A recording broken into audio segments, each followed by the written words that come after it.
And please join me in welcoming Naomi Judd.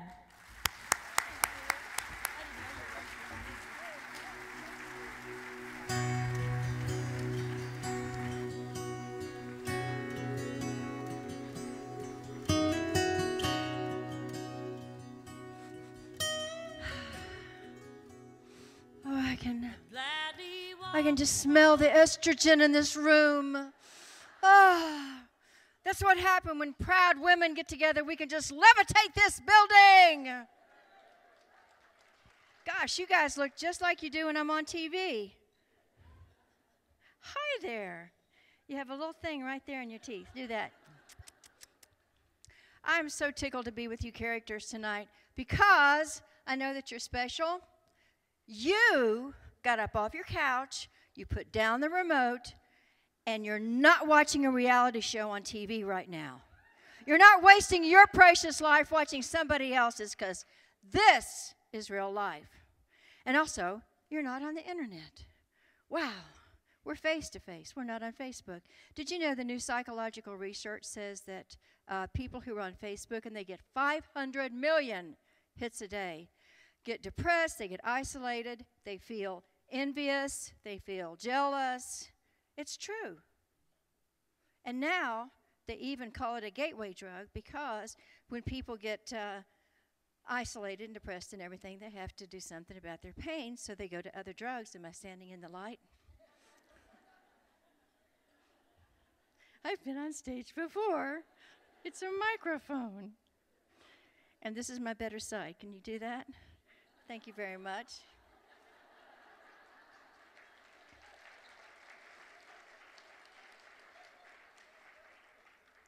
But it's true. We are now face to face, and as people, I just want to let you know that because of emotions and moods affecting our health, what we're also doing tonight is good for our health. I just got back from Sausalito, California. I was out there studying with a brilliant cardiologist. He's been on the cover of Time and Newsweek magazine. He was actually President Clinton's cardiologist when Clinton was president, and ate too many cheeseburgers and had heart problems. But Dr. Dean Ornish is one of the experts in how important it is for us to have a support system. I say that friends are kind of like condoms. They protect you when things get hard. See what happens when you sit down front? Aren't you grateful that you chose to sit right there? Gotcha. It's okay, breathe. Just breathe. I can do CPR. I used to be a head nurse in ICU. I see you. Okay, so this is the deal. You and I need to have 5 to 7, at least 7, they're actually saying, interactions, social interactions every week just to stay sane. That's what Dr. Dean Ornish said. And believe it or not, you are 50% more likely to die 7 to 10 years earlier if you don't have a support system. And that's one of the cool things about the YWCA. If I had had a support system back then when dinosaurs roamed the earth, before Al Gore invented the internet, I would have had a much easier life. Now, I'm going to ask you, because you're all very busy people, who's your best friend?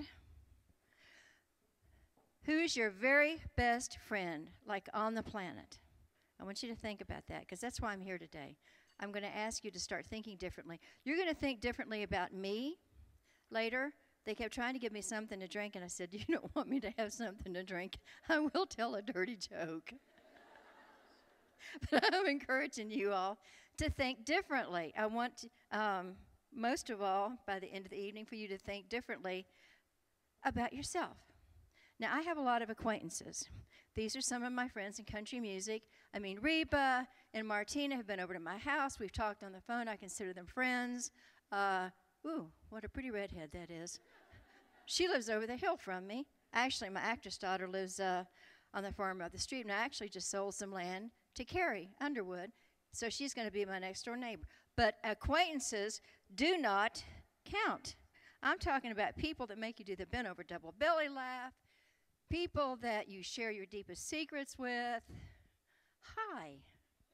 Were you thinking about who your best friend was? What's her name? My name is Alicia, and my best friend's name is Kelsey. Yay! See, it really worries me that in this culture today, we don't have best friends. Now, my friends, if I can get the Yaya sisterhood up there, ta-da! These are my best buds. We actually know our way around each other's kitchens. We know where each other's silverware drawers are. These are friends. I mean, these are people that will take you to the airport at 5 o'clock in the morning. It's absolutely critical, and that's one of the things that we're doing here tonight. I love to see these women working together, all of you who put this together, like Sue and Sandra and everybody at that just everybody here is, they've come in unity to be a community. Don't you love that? Community, come in unity. So these are my friends. Now, the big thing is that the National Science Foundation, I'm always very careful to quote my sources, the National Science Foundation has found that Americans today, and this is hard to believe, we've got all this unprecedented prosperity, technology, medical advances, we are the most unhappy, isolated, and depressed we've ever been in the history of humankind. Did you know that? But you're not surprised. It's true. Now, for George Clooney's home phone number, Elizabeth, it's 310. What do you think is the reason? Why are Americans so depressed, so isolated, and so unhappy today? Just holler it out. We're very interactive. You know me. I'm completely audience participation. Isolated, that's a symptom. Lonely.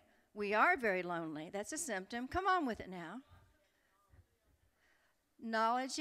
Technology, I heard greed, materialism. What was that? We want what everybody else has. That would be called envy.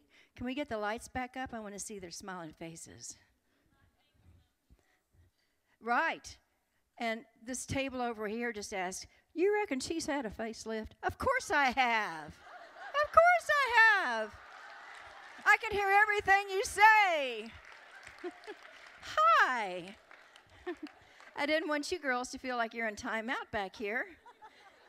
Boy, this is a clean plate society back here. You ate all your desserts. But just holler it out. Really, why do you think Americans are so depressed, isolated, and unhappy right now? You're all around it. What you're doing is you're giving me all the symptoms. You're giving me all the no social interaction. Ooh, that's one of the biggies. That's entitlement. Ooh, I got to go to L.A. tomorrow. You talk about entitled. These people have been pretending so long they've forgotten they're pretending out there. It's because, say it again. Fear, self-centeredness. Ooh, these are also good. It's because we don't know who we are. We don't know who we are as individuals anymore. And that's because we have no idea who we are as being defined from within. Okay, so this friend of mine recently was telling me that he had an experience. He stopped. I'm back here. I'm going to sit right here so you can see me.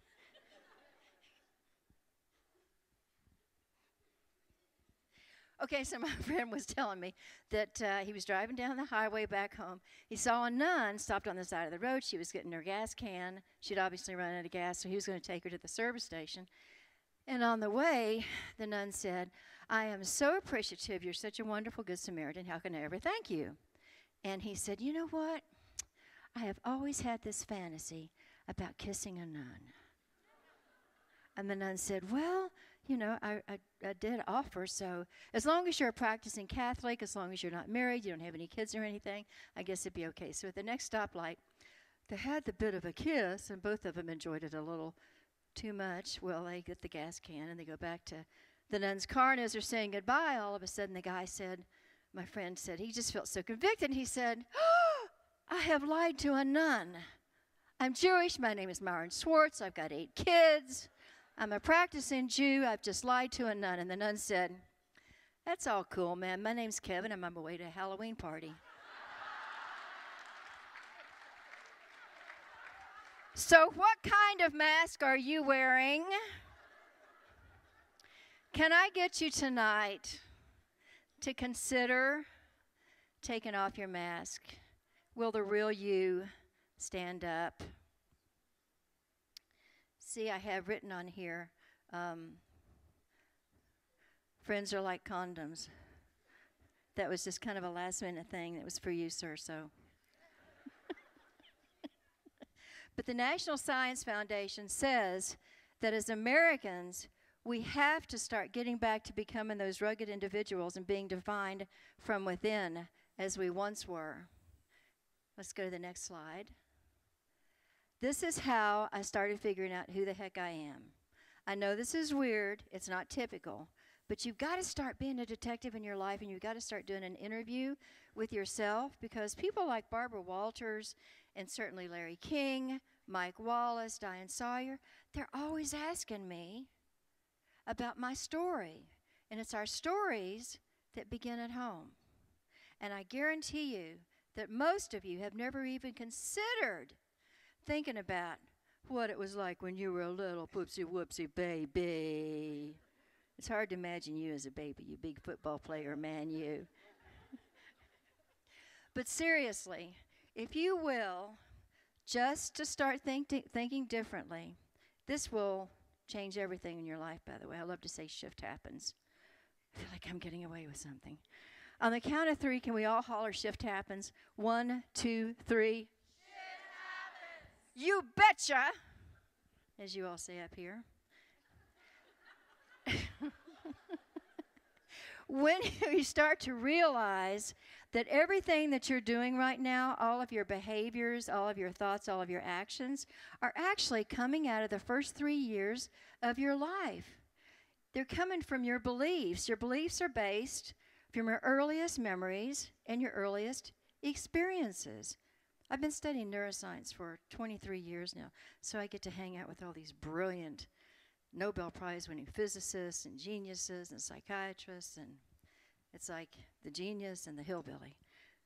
But they have taught me so much about how, like when you're born, you're this empty computer, and your parents, your caregivers, start putting in these programs because you're blank. You are literally an empty computer. They start putting in the programs, and you believe it, whether it's in your best interest or not, whether it's good for you or not. You know all this, don't you? I can tell you're shaking your head. So if you will just think back to the first couple of years of your life, who was around and what the heck was going on? Try to imagine, was this good stuff? Was this positive stuff that would affect you in a positive way? I think about so many of these women who are in undesirable states right now, who need the services of the YWCA, and they don't understand this. But what I had to do was look back and realize, let's go on to the next slide. I was 3.5 years old. So my first memory, my very first memory at age 3.5 was being sexually molested by my great uncle Charlie. Now I've gotten over that. I practice forgiveness, and it's really it's just something in the past now. Like I said, I've done the detective work. I look back with informed eyes now, and I totally understand that he was mentally ill. But what lingers is that I never told my mom. Somehow, when we're children, we intuit that my mom wasn't safe. My mom still doesn't love me. She's 86 years old. She's with it. She doesn't tell me she's proud of me. She doesn't send me birthday cards, Christmas cards, anything. So this has been a real struggle for me. If you will look back at pictures of yourself, that's one way to start kind of being that detective I mentioned. One way to start doing interviews. If we can go to the next slide. You have to do this because your level of self-esteem right this minute, right this very second in this room where all of us are present together, your self-esteem right now is determining. And this is all based out of those first 3 years of your life. The whole pattern, the whole template for your life right now is based on your self-esteem, because you're not going to let yourself have more than you think you deserve. You're attracting into your life, into your finances, your relationships, everything in your life. You're attracting right this second what you think you deserve. And you all that work in this business, that work in this fabulous cause, I say service is the work of the soul, and this is a soul sister right here, folks. Can I get a witness on that? You see it every day. That's the issue. That's the core issue with these women. They have no self-esteem. Look at the stuff that they're attracting into their lives, into their educational situation, their relationships, their finances. They don't know who they are, and they're still living out of a very unfortunate childhood, probably. And that's even going to determine how long you're going to live. And this came from one of the top sociologists in the world that I'll talk about later that's a dear friend of mine. So the next slide. So I want you to think about, this is Daddy. Daddy ran a gas station. He was a small business owner and operator. Very proud of himself. I walked Daddy every day to his job, 2 blocks away from the house I was born and raised in. Mom still lives in our house, 67 years now. Yes, that's how old I am. We lived in a one Dairy Queen town. It's a little tiny town in Kentucky. But Daddy was so stinking proud of his gas station, and he worked so hard. And that's one thing I got from my daddy. That's a positive thing. Can you think of one thing, tell me one thing that you got from a parent that was really positive, that's still serving you right this minute? Just one thing. You want to share it? The importance of believing in your values and standing up for yourself. Dad. Very good. And I love my daddy. He's gone now, but... So now I want you to tell me one negative thing that you learned from a parent, because that's when you got to start thinking differently. And there she is. This is Polly Judd. This is Mama. So my whole life, I spent literally doing cartwheels, trying to figure out how I could please Mom.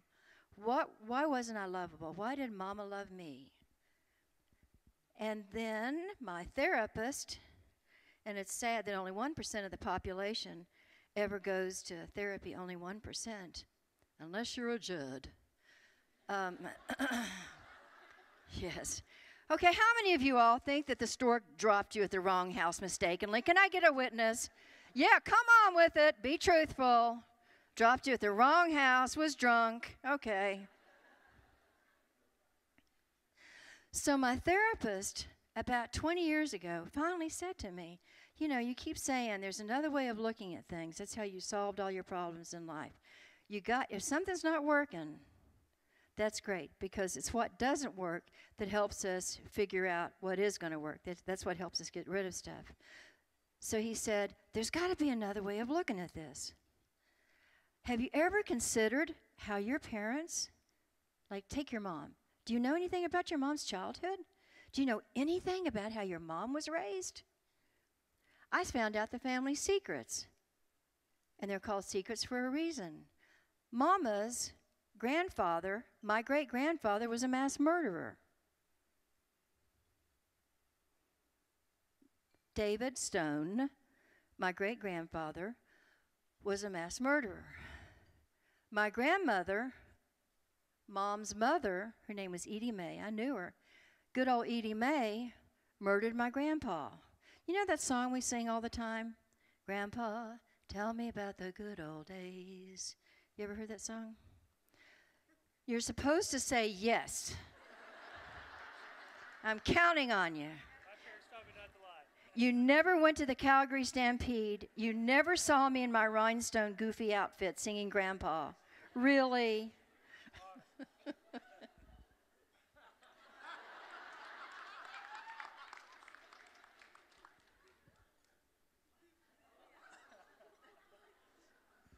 I don't have any pockets.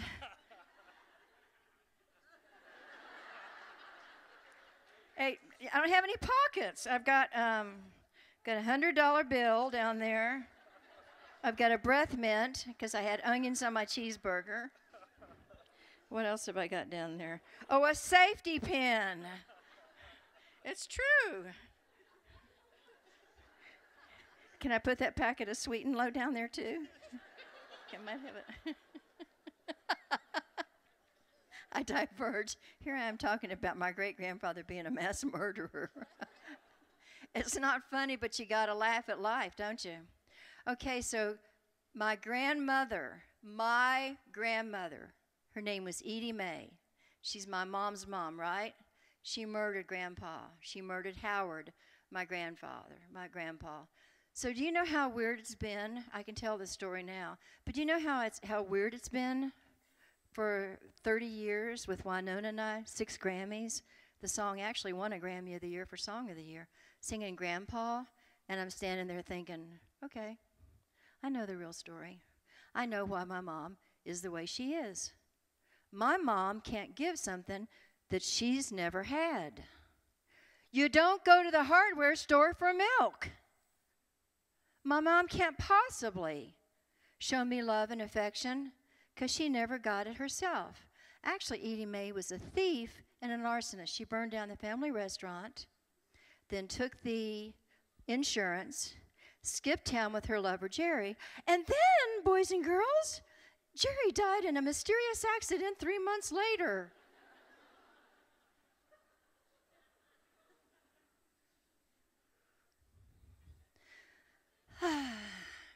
So what I learned,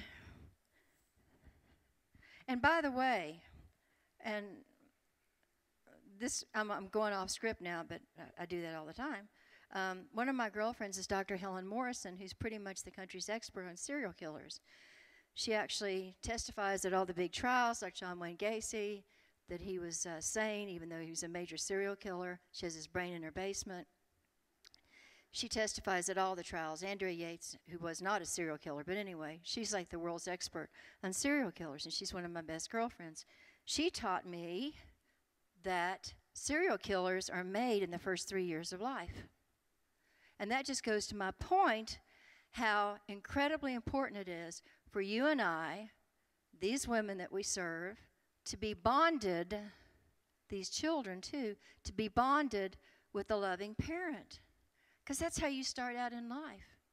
And if you don't get started out in life that way, you have to go back, look at your early memories and experiences through adult-informed eyes, and realize, my mom didn't do that to me on purpose. I know that sounds crazy because this is my mom, right? But I've learned not to take it personally. She's that way every day. She's that way to everybody. Ask Winona and Ashley. So what I've done with Mom, and you know what? It was kind of like there was this internal ache my whole life. This deep, chronic internal ache. And finally, because of thinking differently, thinking, well, there's another way of looking at this, and asking questions, I was able to excise that, and now I just have a scar. And it's like, free at last, thank God Almighty, free at last. So now when I'm around her, it's kind of like panning for gold. If I get any nuggets, that's cool. You know what I mean? I don't have any expectations of outcome.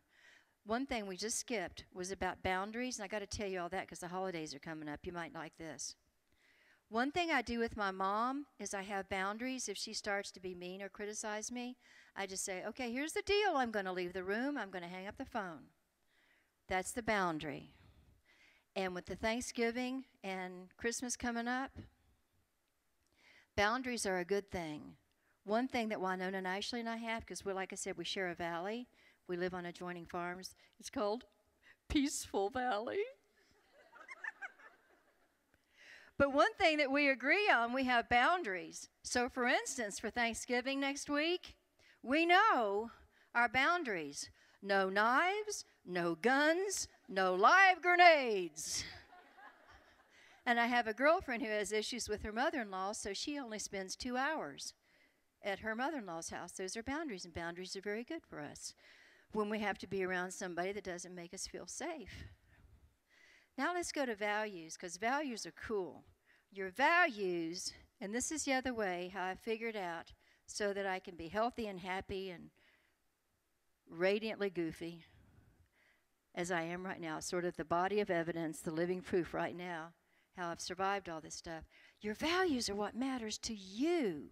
And it's your personal ground zeros that strip you down and help you figure out your values. Your values are what your priorities are. So I'll go over this real quick because I did share it earlier, but I got pregnant by date rape the night before my senior year of high school. Again, little old Ashland, Kentucky. I was a town good girl. I made straight A's. I kept my room clean, colored within the lines. I even, no shots from below here, please. I even played piano at the church in town. So the night before my senior year, my parents, I was the oldest in a big family, my parents took my little brother, Brian. Hi, Brian. That's my buddy. I was the oldest in a big family, and Brian was 2 years younger. And Mom and Daddy took Brian to the next town, to the hospital, because he had Hodgkin's. And I was left alone that year, 1963. 1963. Remember? Beatles, I Want to Hold Your Hand. There's a whole nother time in our country, I tell you. We didn't even lock our doors. But I was left alone to go to my senior year of high school and raise the kids while Mom and Dad had Brian at the hospital. And the night before my senior year, everybody in town knew what was going on. I was alone, and Charlie, an older boy in town, came by and got me pregnant the first time I had sex. So that year, here I was. It was pretty pitiful. I gave birth to Winona Ellen Judd 9 months to the day I gave birth to her graduation night of high school. Can you believe that? 9 months later. So Charlie left town when I told him I thought I might be pregnant. We've never heard from him again, ever. Mommy and Daddy got a divorce. Brian passed away. Mama kicked me out when I was 5 months pregnant. Kicked me to the curb. That's why I think the YWCA is such a fabulous organization. You can imagine being 17 years old. I got $1.50 a week allowance. I couldn't drive a car. I had dolls in my room. I just lost my little brother. And I get kicked out of the house. So, God bless the YWCA because they take people in. But a crisis is what gives us our opportunity to figure out what we're made of, those milestones and turning points in our life. So I wish you'd think for just a second about your first milestone. What was mine's pretty stinking dramatic, right? But what was your first milestone? Maybe somebody moved, maybe there was a death. What was your first milestone? What was that first big crisis? The big calamity in your life that changed everything. My life just exploded into chaos. I always like what Mark Twain said, talking about change. The only human being that welcomes change is a wet baby. I certainly didn't want change, but what I learned, because you get the test first and then the lesson comes later. I hate when that happens. But you get your test first and then you figure out the lesson. The lesson for me was that security is just an illusion. How old are you, Emma? You're 13? 13 years old. Wow. I hope you figured this out early. I figured out that change is the true nature of the world. And that security is just basically an illusion. Security comes from within. So my value, what I started to realize early on, your value is what matters to you. And through this crisis, my value came out that what matters to me is being self-reliant. What values to me is being independent and being self-reliant, because Lord knows I've been on my own since I was 17. So I'm going to ask you to be thinking about two things. What was your first milestone? And what happened from it? I can tell you that as I look back now, it's just incredible that my little brother Mark, who was younger than Brian, turned to his faith and became a preacher. He's a Baptist preacher back home in Kentucky. He baptizes in the creek every spring. First, I have to go down and get the snakes out of the creek for him.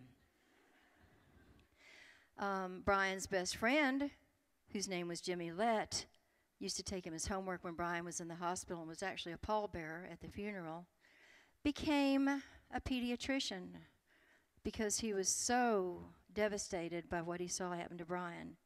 And then, of course, later on, I became an RN because I felt so helpless. So you see, when there's a crisis, when something happens in your life like that, everything shifts.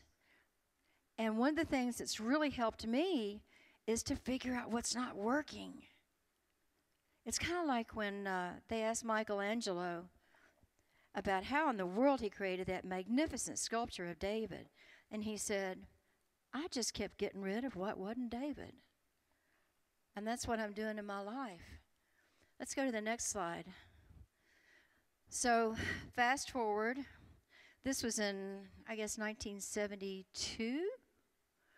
I married a boy in town just to give Winona a name and a home. A boy that had a crush on me. I wasn't in love with him, but I married him. And my little sunshine, actually. Of course, that's Winona. But he moved us out to Hollywood with his job. As soon as we got out there, we got a divorce, so I had barely a high school diploma. I was patted on the butt and paid in pennies, 2, sometimes 3 minimum wage jobs at a time. I had no self-esteem, 0 zip zilch, because I thought I was responsible for being the town scandal and all the things that happened in my family. Because I had no self-esteem, guess what? You know what I said about we attract what we feel worthy of? I attracted an ex-con on heroin who beat me and raped me. So one night, I escaped and went to a cheap motel. That night, I also filed charges, restraining order, and found out, that's how I found out he was an ex-con. But that night, my second big crisis changed everything in our lives. I moved to a mountaintop back home in Kentucky, no TV, no telephone. The kids kept threatening to report me to Child Protective Services.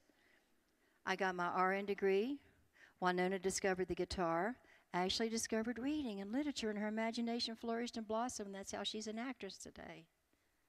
So you see what happens when you discover your beliefs and you get straight on how you are worthy and valuable, and then you discover your values.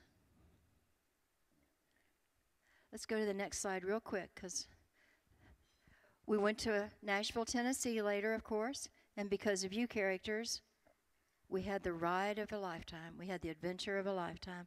Winona and I. Bless her heart, she found her destiny. The guitar.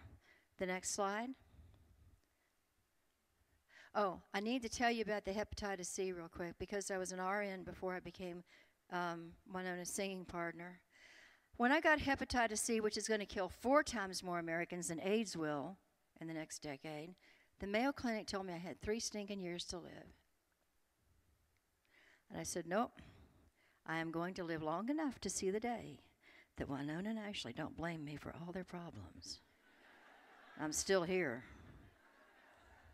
I am considered a medically documented miracle because I started studying neuroscience for 23 years now and hanging out with all these brainiacs who taught me about the spirit, mind, body connection. So my challenge right now is major depression. I've been studying with a guy named Dr. Francis Collins. He decoded the genome. He's that guy. And then he also is now director of the NIH. He's one of my best friends. He just spent a week with me at the farm last week.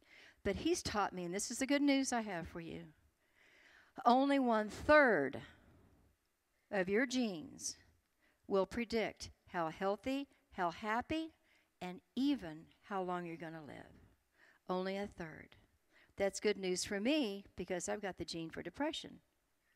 That's good news for everybody because that means that 2/3 is up to us every day of our lives. We get to choose.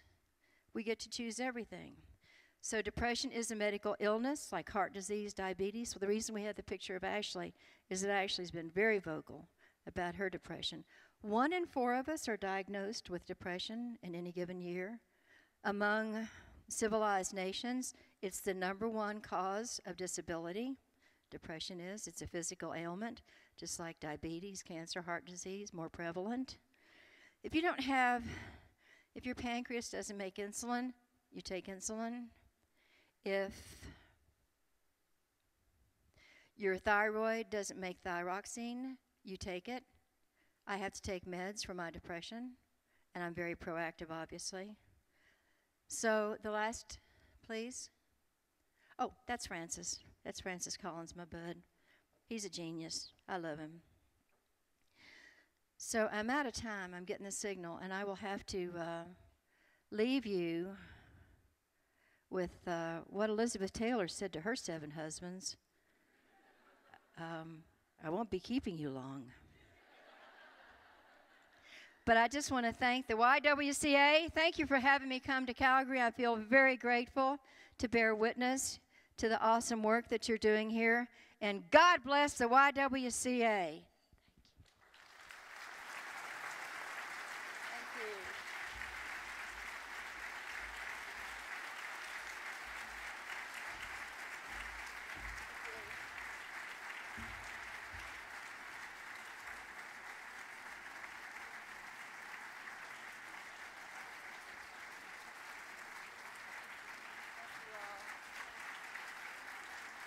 I love Calgary.